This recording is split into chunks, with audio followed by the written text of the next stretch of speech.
The National Weather Service in Mount Holly, New Jersey has issued a severe thunderstorm warning for northwestern Hunterdon County in northwestern New Jersey, southwestern Warren County in northwestern New Jersey, southeastern Lehigh County in eastern Pennsylvania, northwestern Bucks County in southeastern Pennsylvania, southern Northampton County in eastern Pennsylvania. Until 5:45 p.m., a severe thunderstorm was located near Ancient Oaks or near Allentown, moving east at 40 miles per hour.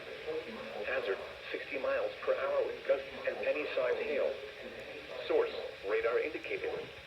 Impact, damage to roofs, siding, trees, and power lines is possible.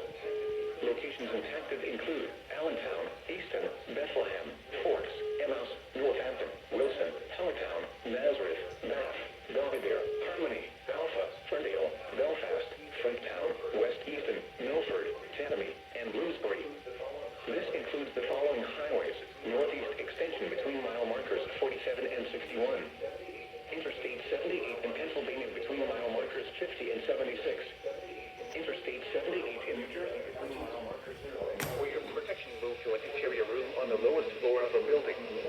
In addition to large hail and damaging winds, frequent cloud-to-ground lightning is occurring with this storm. Move indoors immediately. Remember, if you can hear thunder, you are close enough to be struck by lightning. Torrential rainfall is occurring with this storm and may lead to flash flooding. Do not drive your vehicle through flooded roadways. Repeating, a severe thunderstorm warning has been issued until 5:45 p.m. for the following counties in New Jersey, Hunterdon and Warren, and the following counties in Pennsylvania, Bucks, Lehigh, and Northampton.